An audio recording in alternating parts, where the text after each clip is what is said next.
टूनी और लाडो बहुत अच्छी दोस्त थी, पर दोनों किस्मत की मारी थी। वो दोनों जब भी मिलती दुख बांटती और बातें करती। मेरी सास तो महाकंजूस है, मुझे खाने को ही नहीं देती। मेरी सास तो झगड़ालू है, बात बात पर झगड़ा करती है। एक दिन टूनी अपने दुखों से तंग आकर घर से भाग गई। वो उड़ते जा रही थी पर उसको समझ नहीं आया था कि जाना कहाँ है। अचानक वो एक जादुई दरवाजे के सामने आ गई और उसके अंदर चली गई। जैसे ही वो अंदर गई, अंदर का नज़ारा देखकर वो हैरान रह गई।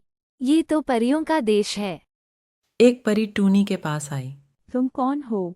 यहाँ कैसे आई? मैं टूनी हूँ। मैं उड़ते उड़ते एक दरवाजे के अंदर गई और यहाँ चली आई। वो तो तुम जादुई दरवाजे से आई हो। टूनी ने अपनी सारी दुख परी को बताई। मैं तुम्हारा दुख दूर कर सकती हूँ, पर मामला ये है कि तुम यहाँ से वापस कैसे जाओगी।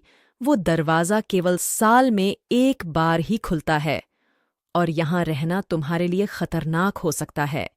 तभी परी को अपना सहयोगी बरगद का पेड़ याद आया। वो पेड़ के पास गई और जादुई दरवाजे के बारे में पूछा।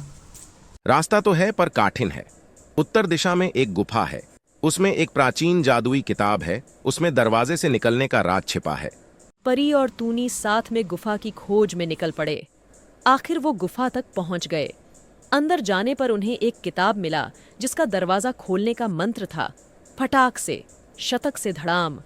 इसके बाद दरवाजे के पहेली का जवाब देना होगा और साथ में ये भी चेतावनी थी, अगर तुम फेल हो जाओगे तो दरवाजा कभी नहीं खुलेगा।